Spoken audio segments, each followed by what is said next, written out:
خۆشەویستانی کورسادیون سڵاوتان لێبێ لەگەڵ هاوکارانم ئەم شەو بەرنامەی ڕەهەنتان پێشکەشەکەین 35 ساڵ لەمەوبەر دوایەوەی کە ڕژێمی لە ناوچووی بەعس هەموو ڕێگایەکی تاقی کردەوە بۆ لە ناوبردننی گەلی کورد دوجار تاوانی ئەنفالیشی تاقی کردەوە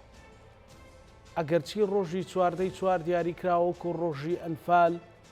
کە بەشێکی زۆری نەهامەتیەکانی ئەو تاوانە قێزەونەی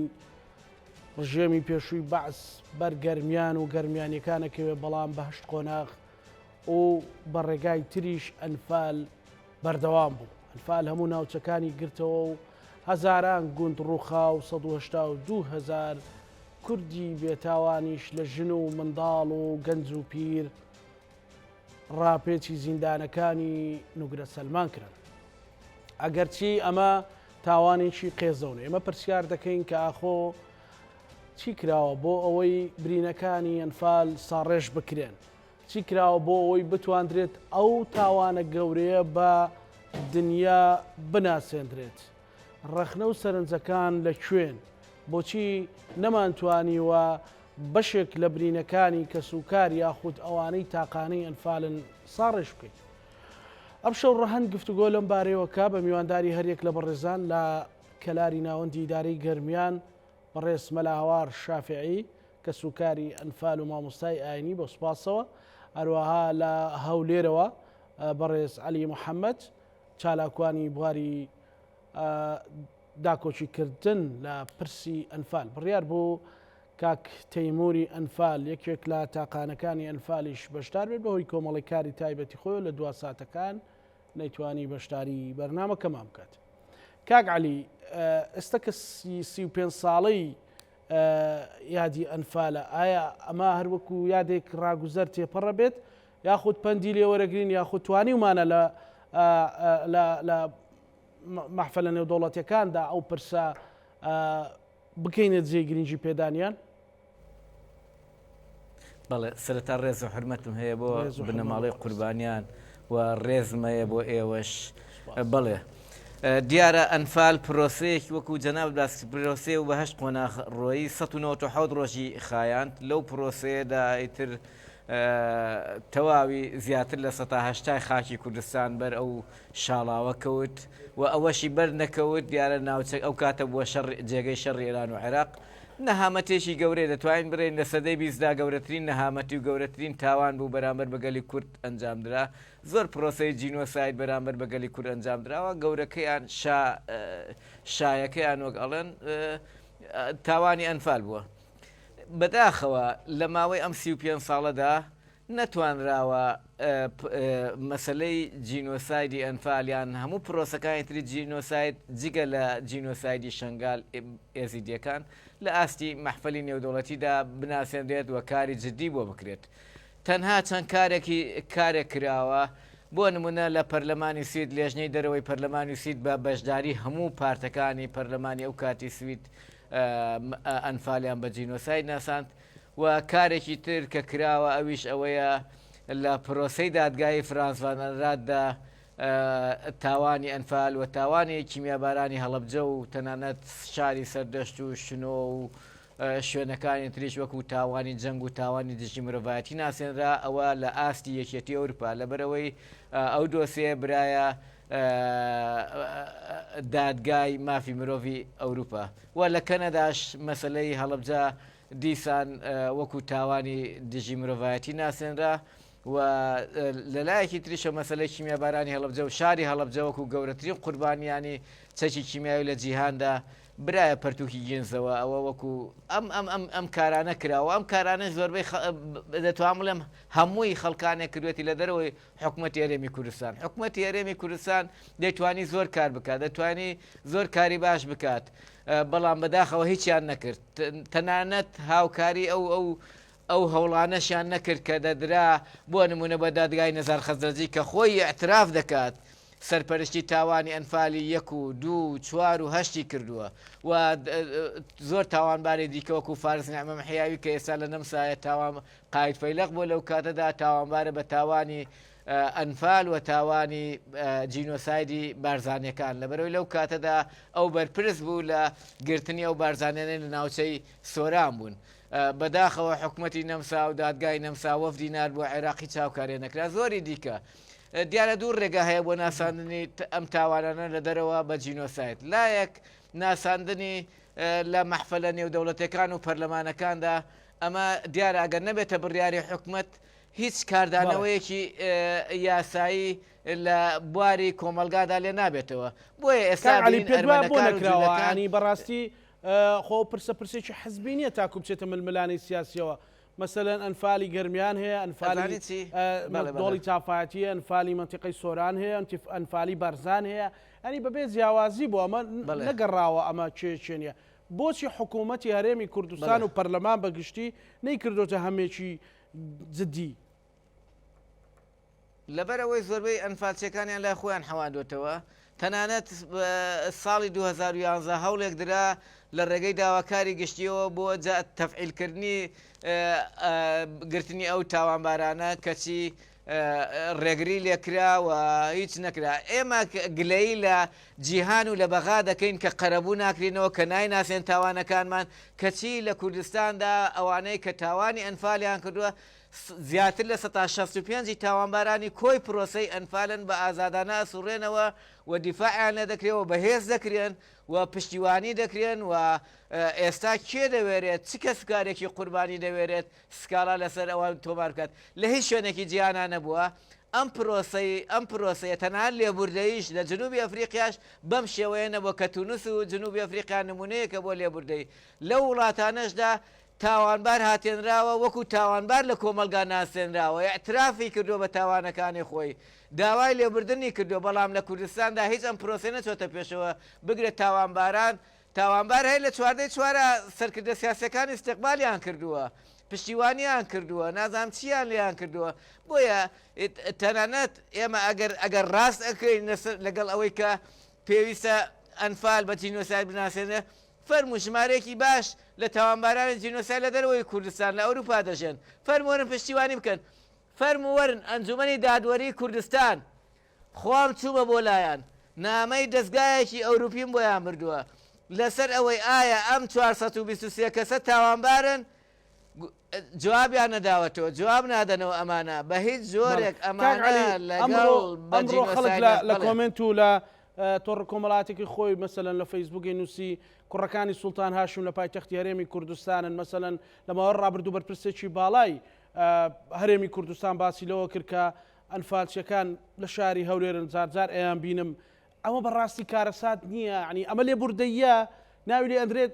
گەلی کورد لێبوردەیە یان بەڕاستی ئەمە سەرشۆڕیە، ئەمە سەرشۆڕیە،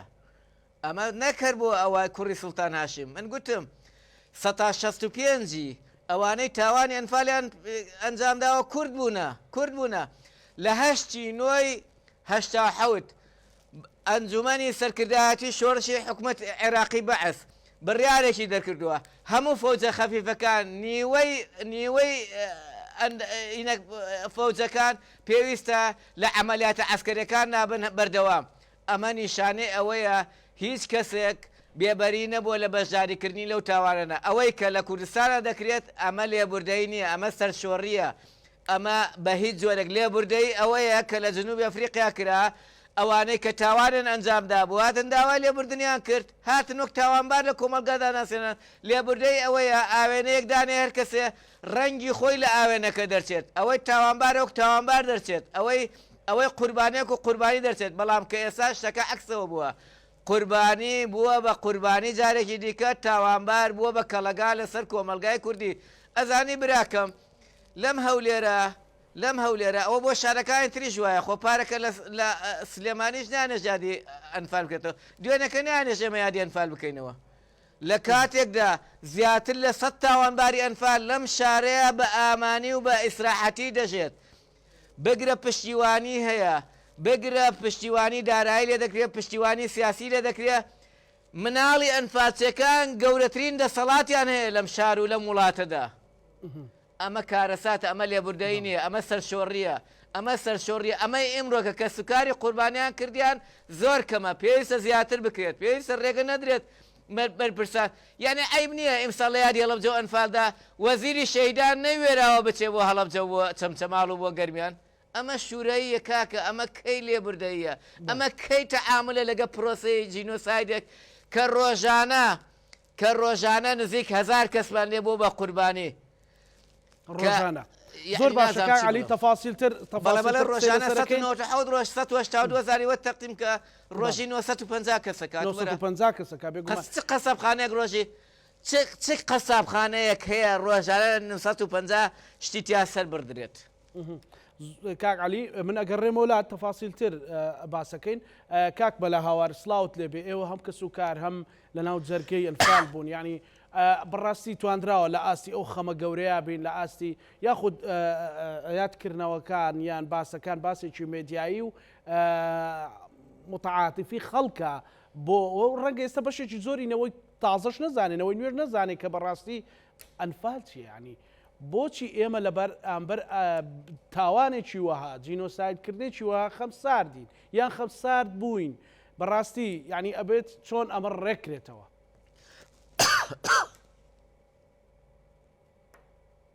دەستخۆشی لە بەڕێستان ڕێخستنی ئەم بەرنامە ڕێکوپێکە بەڕاستی جێگای خۆیەتی بایەقدانە بە کەسوکاری ئەنفال کراوان و دۆسیەی ئەنفال لە ڕاستیە کاکزانە کەسوکاری ئەنفال کراوەکان ئەو پەڕی بێزار بوون و تووڕەن لە دەسەڵاتی کوردی هۆکارەکەشی ئەوەیە دەسەڵاتی کوردی نەیتوانیوە ئازارەکانی کەسوکاری ئەنفال کراوەکان کە بکاتەوە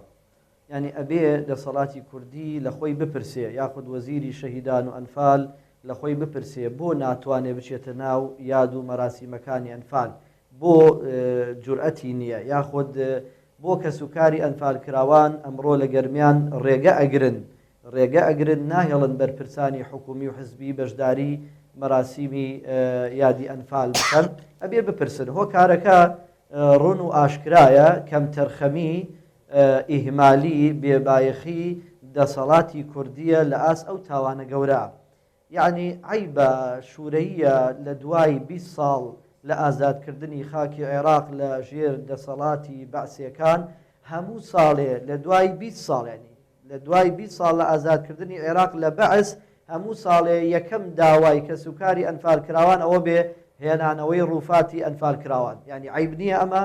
ینی هۆکار چییە بۆ دەسەڵاتی کوردی نەیتوانیوە ڕووفاتی ئازیزەکانمان بهێنێتەوە لە کوردستانە بینێژێ بۆ تاکوی ئێستا دەشتەکانی سەماوە نوگرە سەلمان سەحراکانی جنوبی عێراق پڕە لە ئێسک و پروسکی کەسوکارەکانمان ئێستاش بڕۆ ئەگەر ئەو کەسانەی خۆیان چوونە بینیویانە چاڵەکان هەڵدەرەوە کراسی جلی کوردی ئافرەتانی کورد دەرئەچێ لە چاڵەکانەوە مەمکەشوشەی مناڵی کورد دەرئەچێ لە چاڵەکانەوە ینی بۆ تاکوی ئێستا حاشە جەنابتان سەگی بیابان میز کاتە سەر لاشە و ڕووفاتی کەسوکارەکانمان لە کاتێکە سەرۆک کۆمار لە عێراقا کووردە لە کاتێکە چەندین ئەندام پەرلەمانمان هەیە چەندین ساڵە چەندین وەزیر و پۆستی سیادی لە عێراقا کورد هەی بووە توانای هەبووە توانوێتی ئەو شتانە بە ئاسانی بکات و حکوومەتی هەرێم حکوومەتێکە ئەتوانێ پلاندا بنێ بە زووترین کات ئەو کارە بکە بۆیە حکوومەتی هەرێم یان دەسەڵاتی کوردی کەم تەرخەمێکی زۆر ینی زۆر کەم تەرخەمە لە ئاسی ئەم قەزیە گەورەدا بۆیە حەقی خۆیەتی کەسوکاری ئەنفال کراوەکان ڕێگرن ڕەنگە بەرپرسەکان ئێستا گلەی لەوە بکەن ینی بۆ کەسوکاری ئەنفال نایەڵێ ئێمە بەشداری بکەین لە کاتێکا لەوانەیە ئەوان وای لە قەڵم بدەن کە ئەمە قەزەی ئەوانە و قەزەی ئەوانیشە و کارەساتەکە کارەساتێکی نیشتیمانیە و ئەوانیش کەسایەتی نیشتیمانی ئەم نیشتیمانن بۆیە لە وەڵامە ئەبێ دەسەڵاتدارانی کورد ئاگدار بن و بزانن هۆکارەکە ئەوەیە بۆیە پێویستە بە زووترین کات دەسەڵاتی کوردی بە خۆیان بچێتەوە بیر کاتەوە بۆ کەسوکاری ئەنفال کراوەکان قوربانیان لیان ناڕازین هەتا زووە خەڵک ئاش بکەنەوە ئەنفال کراوەکان ئاش بکەنەوە ڕوحی ئەنفال کراوەکان ئاسوودە بکەن خاکی هەرێمی کوردستان بکەنەوە بۆ ڕووفاتی ئازیزەکانمان ئێستاش ئێمە سەبوریمان بە بیابان دێ بۆ ئێمە سەبوریمان بە بیابان بێت بۆ ئێمە ئارامی بچێتە دڵمانەوە کاتێ ئەڕۆین سەردانی بیابانەکەین بۆ لە کاتێکا بیابان خاکی دوژمنی ئێمەیە ئێستاش بە قەنەعەتی من ئێستاش خواروی عێراق یعنی هەر هەمان دوژمنکاری لەگەڵ میلەتی کورداکە بەڵام بۆ دڵم بکرێتەوە بە بیابان لەبەرەوە ئێسک و پروسکی کەسوکارەکەم لەوەیە حکوومەتی هەرێم دەسەڵاتی کوردی ئەبێ بەخۆیان بچێتەوە بەپەلە ئەو دۆسەیە چارەسەر بکە. کاک مەلا هاوار تۆ چووی بۆ نوگرە سەلمان لە نوگرە سەلمان ستراژیدایە کە بینی هێشتا دوای ئەو هەموو ساڵە. برای خۆم نوگرە سەلمان جارێ نوگرە سەلمان ئەم بینایە بۆ دەسەڵاتدارانی کورد خاوەن پۆستە باڵاکانی کورد لە بەغا بۆ تاکوی ئێستا نەیانتوانی و هەر سەردانێکی ئەو بینایە بکەن. ڕاستە بینایی نوگرە سەلمان ئەم قەڵای نوگرە سەلمان لە وەختی خۆیەوە ئەوترێ لە بیسەکانەوە دروست کراوە وەختی خۆی بۆ شیوعیەکان و دواتریش بۆ فەیلەکان آخر قۆناغ بۆ ئەنفال کراوەکان دانراوە بۆ ینی بۆتە ڕەمزێک بۆ ئەنفال لەبەر ئەوە ینی زۆرترین ژمارە و زۆرترین زوڵم و نائەدالەتی و تەعەدا و غەدر کرابێ لە ئەنفال کراوەکانی ناو بینای قەڵای نوگرە سەلمان کراوە بۆیە دەسەڵاتدارانی کورد با بڕۆن سەیری ئەو بینایە بکەن ئەم بینایە پێویستە لە حکوومەتی عێراق یاخود بەوەقف دابنرێ یا بکردرێتەوە بکرێتە ڕەمزێک بۆ قوربانی و بۆ مەزڵومیەتی میلەتی کورد بەداخەوە بیناکەوە تا خەریکە ئەڕۆخێ خەریکە لە ناو ئەچێ وردە وردە ساڵە دوای ساڵ باران و کەشوهەوا تەسیری لێیەکە ئەمە زەرەرێکی زۆر گەورەیە لە دۆسەی ئەنفال بۆیە تراژیدیا لەوە تراژیدیاتر لە دەور وبەری قەڵاکە دەست ینی ئاوا با بڵێن دەست خۆڵ و لمی خاکی بەڵێ چنگە خۆڵە بکەیت لە بیابانی دەوری قەڵاکەدا لاشەی کورد دەرەکەوێ خۆم شخصی خۆم ینی زۆر تقریبا چنگە خۆڵم لادایەوە لاشەی نازدارەکانی ئێمە دەرکەوت ینی عیبە دەسەڵاتی کوردی بگا بە و هەموو دەسەڵاتە لە عێراق و لە هەرێمی کوردستانە نەتوانێت ئێسک و پروسکی کەسوکارەکانمان بهێنێتەوە بۆیە لە یادی 35 ساڵی ئەنفالە حەقوایە ئێمەی کەسوکاری ئەنفال داوا بکەین بە زووترین کات قەڵای نوگرە سەلمان بکرێتە شوێنێکی مۆزەخانە یادەوەریەک بۆ مەزڵومیەتی میلەتەکەمان و ئەو ئێسک و پروسکانەی بە دەوری قەڵاکەوەیە بە زووترین کات بهێنرێنەوە بۆ زێدی باوباپیرانی خۆیان ئەگەر ڕێمەولات مامۆستا کاک عەلی ینی بۆچی کەسوکار و قوربانیانی کەسوکاری قوربانیانی ئەنفال لە دۆڵێکە و دەسەڵاتی کوردیش لە دۆڵێکە یان لایەنە پەیوەندیدارەکان لە دۆڵێکن بە جۆرێکە کە بەڕاستی ئەمە ئێستا دوای 35 ساڵ باسیەوەکەین کە برینەکانمان ساڕژ نەکرا بۆ ئەمە پاکێتێک بواە لە هەموو شوێنێک بەدەستمانەوە بواە کە بەڕاستی بۆی جارێکی تر نەکرێنەوە قوربانی مەرامی چاک جەمسەریەک یان ململانەیەکی ئیقلیمی بیان هەر شێوازێک بێ ینی بەڕاستی تا ئێستاش کەسوکاری قوربانیەکان مەسەلەن داوایەوەکەن جاش و مستەشارەکان دانیوانی کە پێشی ئۆتۆمبیلەکانی ڕژەمی بەعسکەوتن ئێستا لە هەرێمی کوردستانە سوڕێنەوە هێشتا ژیانی ئەوان خۆشترە ینی ئەمە بەڕاستی چ کارە ساتێکە لە 35 ساڵی یادیان فات. بەڵێ من تەکید بۆ قسەکانی تۆ 4 پرۆسی ئەنفالم بینیوە 4 و 5 و 6 و 7 بەبیرم دێ ئەو ڕۆژەی کە هاتن بۆ سەر گۆفتەپە هەمووی شۆفرێتی سوور لە پێشەوە بەڵێ بە چاوی خۆم بینیم بە چاوی خۆم بڵێ یعنی بووە پێشتریش پێتانم گوت سەیریکە لە 423 تاوانبار 258 تەنها لە هەرێمی کوردستانەژە جگە لەوەی باقیەکەشی تایەتی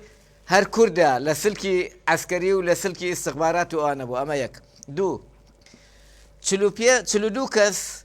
لەگەڵ حەوت تاوانبارە یەکەمەکەیە بان کراون بۆ دادگایکردن 25 کورد بووە 21 لەوانە ناوی لە لیستی تاوانبارانی ئەنفالان نییە ئەمە 2 3 کۆمەڵێ خەڵک قوربانیان سکاڵایە لێیان کردووە دوایی کەسوکاری قوربانیان پەشیمان کراونەتەوە لە مەحکەمەیە ناوێنە نەداوە ئەو ناوانە ستڕاوەتەوە ئەو 250 کەسەکیان 163 کەسین ئەوانەیە لە ئەنفالی بادنان بەشاریان کرد لیستەکەی کەوتە دەست زادگای باڵای تاوانەکان حفتا حوتی ئەوانن کە لە ئەنفالی 1 و 2 ئەنفالی سەرگەڵ و قەرەداغ بەژاریان کرد نۆتشجاعان وەرگرت لەگە دەی دیکە ئەمەندەیە بۆیە ئەو لیستە گەلێ بەرفراوانترە لەوە ئەوەندەی کورد بەشداری لە تاوانەکەیا کردووە زیاتر لە 1970 تاوانبارانە کولی تاوانبارانە بەداخەوە ئێستا ئەوانە هەموو بە ئیمتیازاتەوە لە کوردستانە دەژێن ژیانی کەسوکاری ئەنفال ژیانی کە سوکاری ئەنفال خۆشتریانی جاش و مستەشارەکان بێشک جاش و مستەشارەکان من جاش ئەناسم پاروپێرار مرد 1000 سیارە بردیانەوە بۆ گوردنەکەی خۆیان و ئێن ساڵانە یادی دەکەن وەکو سەرکردەیەک یادی دەکەنەوە یعنی ئەوە نییە حکومەتی ئەندامی سەرکردایەتی یەکێتی نیشتیمانی کوردستان ئەو جاشە وەکو سەرکردەیەک سەی دەکات یعنی ئێوە بەس گلەی لە پارتی مەکەن بەشێکی بەر یەکێتی نیشتیمانی کوردستانش کە خۆم کوڕەشەیرێکی یەکێتیم بەرتان دەکەوێت بە قوربان بۆیە پێویستە ئەو حیزبە سیاسیانە بە خۆیان دابچنەوە بە تایبەتی یەکێتی و پارتیش شوورەیە لە 4 ئەستەقبالی تاوانباران دەکرێت لە سەری ڕەش و لە ناوچەی گەرمیان لە فڵان زەنگەنە نازام چیە ناوی نابێت ئەمە نابێت ئەمە یەک دوو ئێمە بزانین بۆچی کەسکاری قوربانیان چوونەتە دۆڵێک ئەبێ بزانین چی نەکراوە بۆ کەسکاری قوربانیان چیان بۆ نەکراوە بۆچی وا ناڕازین یەک دەبایە داوای لەلایەن سەر کۆمارەوە داوای لێبوردن بکرایە بەڕەسمی لە هەموو قوربانیان چۆن لە شیلی چۆن لە ئەڵمانیا چۆن لە تونس چۆن لە شوێنی دیکە داوای لێبوردن لە قوربانیان کرا دەبایە داوای لێبوردن لە قوربانیان کرایە دەبایە تاوانباران لە سزا ڕزگاریان نەبووایە دەبایە تاوانباران وەکو تاوانبار لە کۆمەلگادا بنەسە بۆ ئاگادە منێکێکم لەوانەیە دژێ حکمی ئەدامم لەگەڵ ئەویانیم حکمی ئەدام هەبێت تەنان بەرامبەر تاوانبارانی ئەنفالیت بەڵام تاوان ئەنفال دەبێ وەکو ئەنفالچی سیر بکرێت یەک شتێکی زۆر سیر تامۆ باسکەم باوەڕەکە یەکێ لەو حاکمانەی کە لە ئەعدامکردنی سەدام حوسێنە لەوێ بوو لەم هەولێرە چووە سەردانی ماڵە جاشێکی کردووە کە لە زمنی تاوانبارانی ئەنفالە ناوی هاتووە ڕسمەکەیم لایە ڕسمەکەی لایە ینی جاشەکان ئەفزەڵترن زالایەکێتی بێیان لای پارتی بێت بەڵێ من پێت ئەڵێم خۆ لەو بینە جاشێک هات بە ئاشکرا قسەی کرد لە ئێنارتی حتا ناو من و بەڕێزێکی دیکە بە ناوی دەرسیم دیبەگەی هێنا گوتی ئێمە زەخت لەسەرمان بوو چوین لە مار فلان جاش لە هەولێر لە گەڕەکێک کۆ بووینەوە فلان کەس و فلان کەس هاتن ئێمەیان دڵنەوایی کرد کە ترسانە سەران نییە یعنی ئەمە اتفاقێکی یەکێتی و پارتیە کاکەجان چۆن لێبوردنە گشتەکەی بەرەی کوردستانی اتفاقی ئەوام و بردیانە ناو بەرەی کوردستانی و پرسە گورگانیان بە حیزبەکانی تر کرد بە هەمان شێوە ئەمەش اتفاقێکی یەکێتی و پارتیە کە تاوانبارانی ئەنفال پێویستە سزا نەدرێن من پێ دەڵێم خۆ هەمووی کورد نییە عەرەبەکانی سزا نادرێن نەزار خەزەرجی درایە دادگا نەکرا فارز نیعمە مەحیایی تاوانباری ئەنفال و بارزانەکانەوە لە نەمسایە سکاڵامان لێ کردووە بەدەستی خۆمان سکاڵامان لێ کردووە حکوومەتی نەمسا وەفدی نردووە بۆ بەغاو بۆ کوردستان کەس هاوکاری نەکردووە حکوومەتی هۆڵەندا لەسەر تاوانبارێکی ئەنفال خەڵک ببوورە ڕێکخراوێک نەک حکوومەت نامەی نردووە هاوکاریان نەکردووە یعنی ئەم دۆسیەیە بەم مکیاجەی ئەم حکوومەتە دەوێ بیکات سمینارێک لێرە بگێڕێ و دڵنەوایەک لەوێ بدا و نازانم چی بکات بەمە ناچێتە پێشەوە ئەبێت بە دوای ئەو خاڵانە بگەڕێت کە نەیکردو ئەگەر دەوێ بکات بەڵام من باوەڕم وایە حکوومەتی هەرێمی کوردستان ناتوانێت قەتیش ناتوانێت وەڵام بداخوازی ئەنفال کراوان بداتەوە لەبەر ئەوەی جاشەکان هێزیان هەیە پاریان هەیە دەسەڵاتیان هەیە زۆربەیان کۆنە ئاغا و شێخ و خەڵکانی دەیزڕۆشتون هێزی هەڵبژاردنیان هەیە هێزی دەنگداریان هەیە ئەوان هەمووی عەشیرەت لە پشتیانەوەیە بەڵام کەسکاری قوربانیان کەسیان نەماوە دەنگیشیان بۆ بدات ئیمکانیاتیان نییە پارەیان نییە هیچیان نییە بۆیە بە سەراحەتەن دەڵێم حکوومەتی هەرێمی کوردستان و دەسەڵاتدارانی کوردستان لەگە کەسکاری ئەنفال کراوانە ئاش نابنەوە لەبەرەوەی هیچی لێڵ ناکرێن لە هەڵبژاردندا لەبەرەوەی پارەیان نییە لەبەرەوەی دەنگیان نییە لەبەرەوەی هیچیان ئیمکاناتێکیان نییە بەڵام ئێستا دەسەڵاتداران هەموو شتێکیان بەدەستە کاکە گیان باوەڕەکەیت کە خاڵەی من لەگە کۆمەڵی خەزمینە ئەنفاچێک تا ئەنفالی کردووە ئێستا کوڕەکەی قایمقامی شاری هەولێرە. بەڵێ باشە کاک علی و دوێنێکە نیانە شوادی ئەنفال لە هەولێر بکرێتەوە.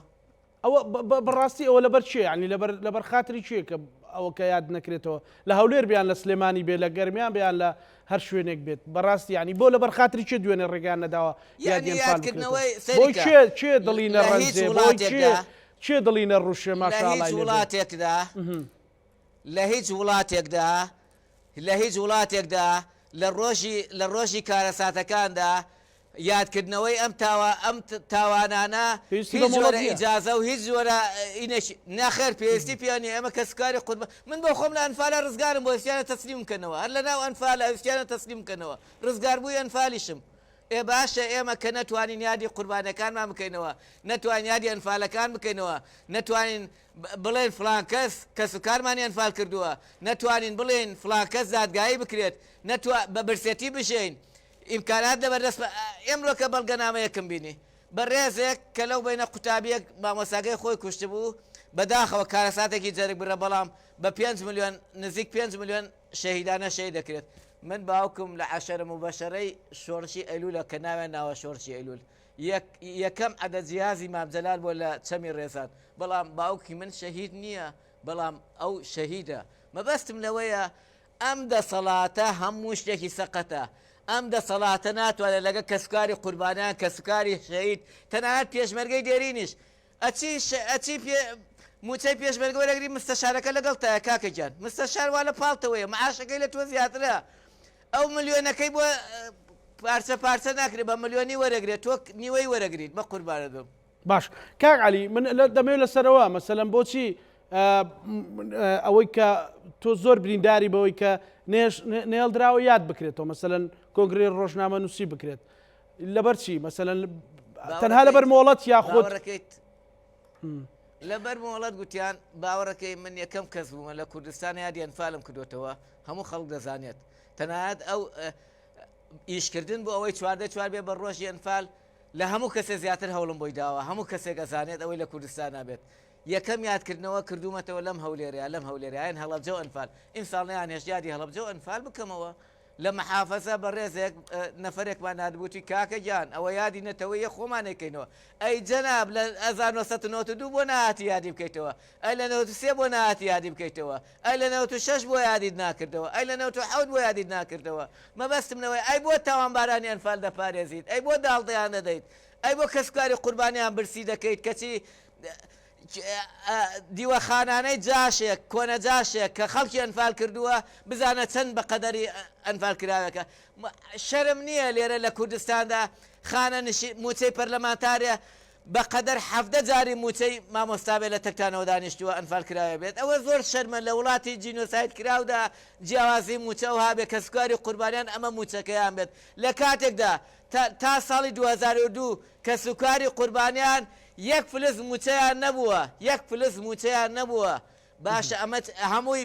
دەستکە گەنمیان کۆ دەکردەوە هەموو لە ڕێگەی شێرا و لە ڕێگەی بانمەقان هەموو بەنزین کرایە سەریان ناسکێنران ئەمە کارەساتەکە حەل ناکرێت ئەمە بە بەیاننامە حەل ناکرێت هەر عەیبە حیزبێکی سیاسی ئەنفالچی لە ڕێزەکانیا بێت لە یادی ئەنفالە بەیاننامە دەربکات شوورەیە داوەشینە کاکە گیان داوەشینە زۆر باش کاک علی من ئەگەڕێم وڵات کاک مەلا هاوار ئێوە کە سوکاری قوربانیان وەکو ئەوەی کە بەڕاستی تا ئێستاش تاوانەکە یاخود جینۆسایدەکە لەسەر دڵتانە لە ناو هزرتانە بۆچی پێتان وایە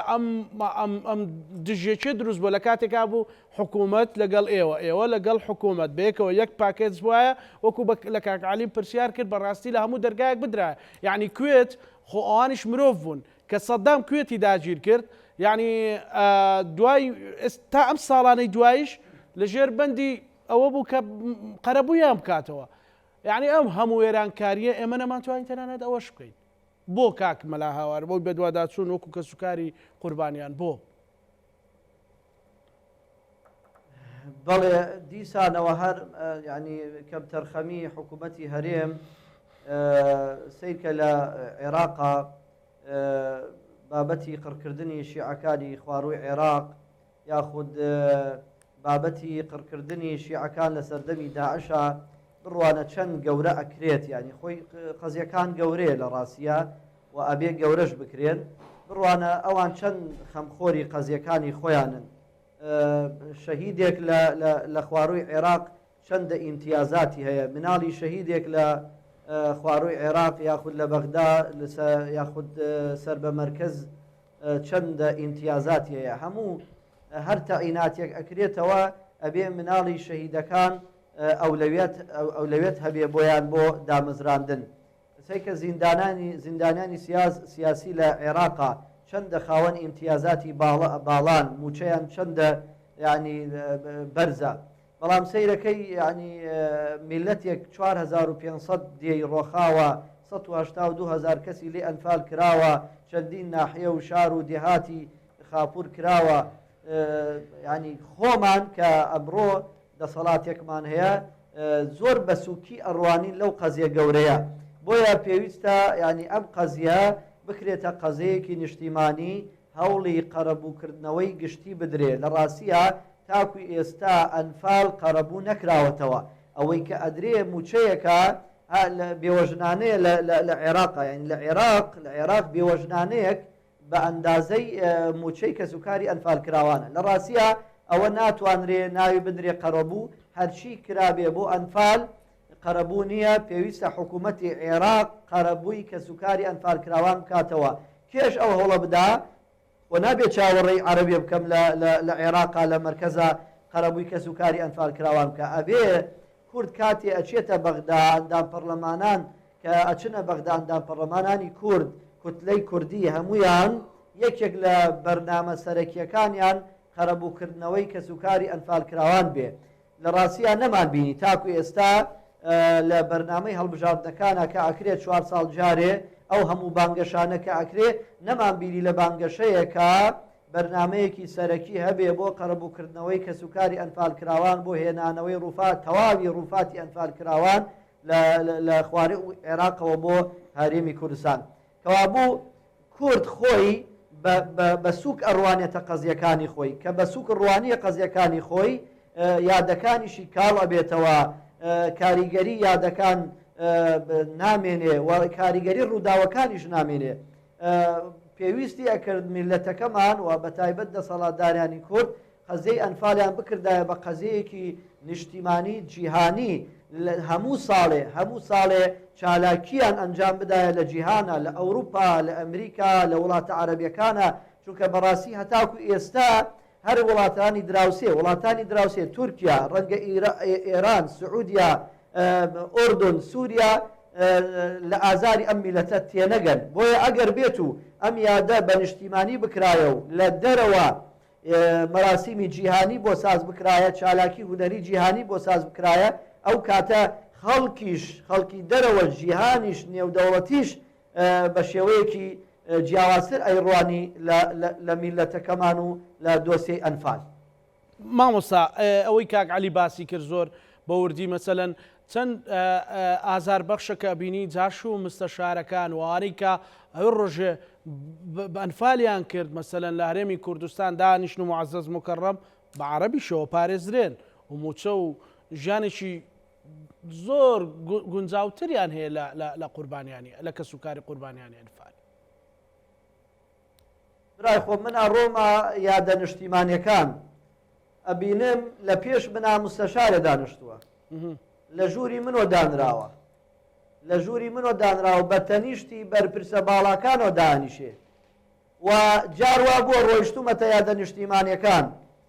ڕۆیشتومە بە پێوە وەستا و مستەشارەکە لە ژوورەوە بە تەنیش بەرپرسە باڵاکەوە دانیشتووە من جێگام نەبووە بە زۆر کورسی کار بۆ هاوردووە و لە دواوە دانیشتوو پرسیار کراوە لە بەرپرسی ئەم هەرێمە ئەم وڵاتەی خۆمان کەسوکاری شەهید لێی پرسیاری کردووە گلەیی کردووە گازندەی کردووە وتوێتی بۆ لە بۆنەیەکی نیشتیمانیە یاخود بۆنەیەکە یادی شەهید بۆ ئەهێڵن مستەشارێ بێت دابنیشێ لە پێشەوە لە وەڵامە وتوێتی کاکە لەبەرەوە جەماوەری هەیە کەوابوو ئەم حیزبانەی ئێمە و ئەم دەسەڵاتەی ئێمە خەمی جەماوەر و دەنگەکانیانە خەمی خوێنی ئەنفال و کەسوکاری ئەنفالیان نییە لە ڕاستیە ئێستا ئەگەر کەسوکاری ئەنفال بێوێت دابمەزرێ پێویستەکە مستەشارێت تەلەفۆن کا بۆ بەرپرسێ بۆ ئەوی دایمەزرێنێ ینی ئەگەر کەسوکاری ئەنفال ئەگەر عیزەتی نەفسی نەبێ و بیر نەکاتۆ لەوەی کە ئەمە مستەشارە مەجبور ئەبێ تەلەفۆن کا بۆ کوڕی مستەشارێ یا مستەشارەکە پەیوەندی کاتە ئەو دەستگاوە یا فلان بەرپرسۆ بۆی دایمەزرێنێ بۆ مستەشار جاشەکان لە وڵاتە حیسەیان هەبێ لە پۆستی ئیداریە لە شارەکانە حیسەیان هەیە بەڵێ حیسەیان هەیە و بە تەوسەی ئەوان بەرپرس دائەنرێ مدیری دەوائر دائەنرێ بەڕێوەبەرە گشتیەکان دائەنرێ ئەمە خەمێکی قوڵە لە ڕاستیە ئەمە برینەکانمان ئەکولێنێتەوە بەردەوام ئەمە واکە ئەنفال لە گیانمانە بەردەوام بێتەوە نابێ بەرپرسانی هەرێم ئاوا بن چونکە لە ڕاستیە ئەبێ ئەوان باوەشکەنەوە بۆ کوڕی ئەنفال بۆ کچی ئەنفال و ئەبێ تەحیەیان بکوتایە بۆ کوڕ و کەسوکاری ئەنفال کراوان واللهی ئەبوایە بەرپرسانی ئەم هەرێمە کەسوکاری ئەنفالیان ببینایە تەحیەیان بۆ بکوتایە چونکە ئەوان شایەنی تەحیەن ئەوان شایەنی ڕێزن ئەوان شایەنی ئەوان بهێنرێنە پێشەوە ئەوان شایەنی پۆستە ئیدارەکانن ئەوان شایەنن بکرێن بە وەزیر بکرێن بە دەسەڵاتداری ئەم هەرێمە نەک ئەوانەی کە وەختی خۆشی هەر دەسەڵاتدار بوونە لە ڕاستیە یعنی هیچ لە مەسەلەکە نەگۆڕاوە مستەشارێ لە سەردەمی باسا دەسەڵاتدار بووە قسەی ڕۆیشتووە و ئێستاش بە هەمان شێوە بۆیە ئەمە برینمان بەردەوام والەیەکە بەردەوام برینەکانمان خوێنی پیا بچۆڕێت بەڵێ مامۆستا گەڕم وڵات کاک عەلی چارە سەر چییە بۆەوەی بتواندرێت ئەگەر قەرار بێ بە خۆداچوونەوەیە کە بێەوە ئەو کەیسە بەڕاستی چیتر مەسەلەن مامەڵەیەکی سادە و ئاسانی لەگەڵ نەکرێ هەر لەسەر ئاستی ئەعلام و کۆمەڵی خەڵکی خەمخۆر و کە سوکاری قوربانیان یاد نەکرێتەوە بە گشتی بخرێتە پاکێزێکەوە ئەبێت چی بکرێت وڵی حەزەکەم پێش ئەوە چەند سەرنجێکمەیە لەسەر ئێمە جگە لە نەگرە سەلمان تۆبزاوامانێ کە شوێنی کۆکردنەوەی بەڵە تۆبزاوە لە هەموو شوێنەکانی تر گرنگترە کەچی ئێستا بڕوامە ڕووماڵاتی تایە هەنێکی ڕوخێنراوە لە کەرکووکیشە لە کەرکووکیشە شوێنێکی یعنی شوێنی کۆکردنەوەی هەموو ئەنفالکراوانی کوردستان جگە لە دوو شوێن ئەنفالی هەشت و بەشێک لە ئەنفالی ناوچەی داودا گەرمیان کە براوم وەتکرێت باقەکەی هەمووی هێنراوەتە تۆبزاوە کەچی تۆبزاوەمان نەتوانێەوە پارێزین نگرە سەلمان لە دووری 1500 کیلومتر لەکوێ بە ئێمە دەپارێزرێت زۆر گرنگتریشە تۆبزاوە لە نگرە سەلمانیش و تەنها زیندانەکەی برێم دووبس هەر ڕوخێنراوە بلۆکێکشی نەماوە دوو خاڵێکی دیکە حەزەکەم باسی کەم مامۆستا باسی ئەوەی کە لە باشووری عێراق کوڕی شەهید نازانم امتیازاتی دێتێت تەنها شەهیدەکانی ئێرانیش ئەوانە لە شەڕی داعشە شەهید بوون نەبوونە بە قوربانی ماوەیە پێش ئێستا حکوومەتی عێراقی بڕیارێکیدا هەرچی ئەوانەی کوژراون خەڵکی ئێران بوونە بە شەهید بیداتە قەڵەم کەچی ئێمە لە کوردستانە دەیان کەسی کوردی باکوور و کوردی ڕۆژهەڵات لە شەڕی دژی داعشدا لەم مەخمورەی تەنیشتی خۆمان شەهید بوون یان لە شوێنەکانی ترا شەهید بوون نەکراون بە هیچ تەنانەت سپاسنامەیەکیان بۆ نەکرا تەنانەت پرسەیەکیشمان بۆیان دانەناوە ئێستا چارەسەر چییە؟ چارەسەر ئەوەیە ئەگەر حکوومەتی هەرێمی کوردستان دەیەوێت بەڕاستی ئیش بۆ ئەنفال و پرۆسەی جینۆساید بکات هەڵەبجە و مەسلەی ئێزیدی و مەسلەی بارزانیەکان و مەسلەی هەر هەمووی پێویستە یەکەم نابێت تاوانباران لە سزا ڕزگاریان بێت نەنگترین کار لە ئاسی جیهانیدا لەناو هەموو میلەتانی دنیاە ئەوەیە کە تاوانباری جینۆساید لێبوردنی بۆ دەرچێت آخر تاوانباری جینۆساید هیچ لێبوردنێک نایگرێتەوە هیچ محکەمەیەک هیچ سەرکردەیەک هیچ کەسێک ناتوانێت لێبوردن بۆ کەسێک بکات کە تاوانباری جینۆساید تاوانی جەنگ تاوانی دژی مرۆڤایەتی بێت ئەمە لە ڕووی یاساییەوە دوو ژیانی کەسوکاری قوربانیان باش بکرێت ڕووفاتەکانیان بێنێت ئەو بۆ نمونە 170 ڕووفات چەند ساڵەوە لەو بەغایە نایهێنەوە تا ئێستاکە 6 بۆ 8 گۆڕی بە کۆمەڵ ئێستا دۆزراوەتەوە ئامادەیە حکوومەتی عێراق دەڵێ ئەم 170 برن دوایی وەرن بابێن ئەم 8 شەڵدەینەوە کەسێک نییە بچێ بهێنێتەوە نازام وەزارەتی شەیدان سەرکردەکە سیاسیەکان سەرۆکی هەرێم لە چۆن ئەم 170 ڕووفاتە کە بەشێکی زۆری خەڵکی منتقەی قەڵاسێوکە و شوانن بۆ نایانهێنەوە. پێویستە سەر و کۆمار داوای لێبوردن لەگەلی کورد بکات،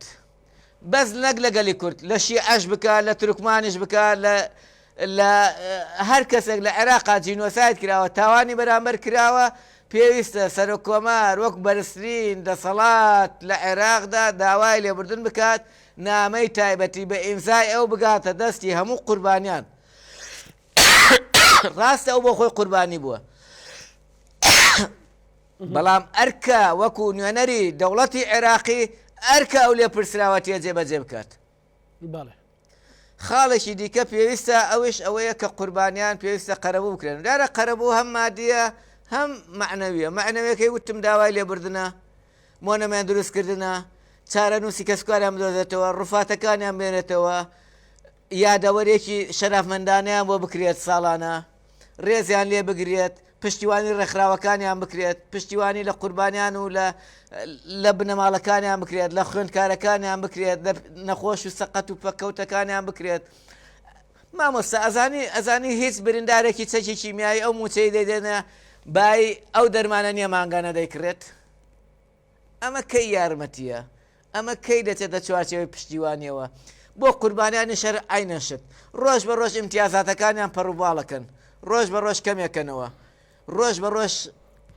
بە ڕۆژ تەنانەت تۆ سەیریکە لە وڵاتێکی وەکو لە وڵاتانەی ئەوروپا پارساڵ غاز گران بوو. حکومەتەکان هاتن سەتادەی موچەیان زیاد کرد لە بەرەو هەڵاوسان زیاد بوو، بەڵام ئێمە تا مردن ئەبێ موچەکە دێک موچە بێ زیادیش نەکات. کەسکاری قوربانیان شەر لەو چوارچێوە نێسام و بە کولەمەرگی دەژن. ئەگەر ڕۆژگارێک و 500,000 دایاندا پیان نەیتوانی تا ڕادەیەک ژیانی خۆی بەرەبەر، ئێستا بەشی هیچیان ناکات. یعنی پێویست ئێمە لە کوردستانە موچەی کەسکاری قوربانیان ستاندارێک بواە بۆ هەموو موچەکانی دیکە. هەموو موچەکانی دیکە لەو ستاندارەوە موچەی وەربگرتایە، نەک موچەی بۆ نمونە سەرۆکی هەرێم 50 بەقەدەر 60 بەقەدەر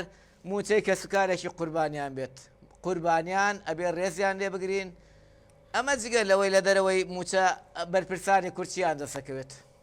بەڵێ کاگعلی زۆر سپاس دەکەم. مامۆستا دواسەرنجی خۆتمان پێ بڵێ. سپاس دەکەم. بەڵێ کاکعلی باسی شتێکی کرد، باسی بابەتی تۆبزاوە سەکەی زۆر جوانە. لە ڕاستیە هەر شاری خوڕماتوش بینایەک هەیە بە ناوی مەرکەز شەبابەکە بەداخەوە، ینی ئەوە 20 ساڵە کورد لە خوڕماتووە دەسەڵاتی هەیە، هەتا 16 ئۆکتۆبەر قایمقام لە دوای قایمقام کورد بووە و ئێستاش ئەندام پەرلەمانی هەیە لە عێراقا و هێزی ئەسکەری بەدەسەوە بووە وەختی خۆی پێش 16 ئۆکتۆبەر.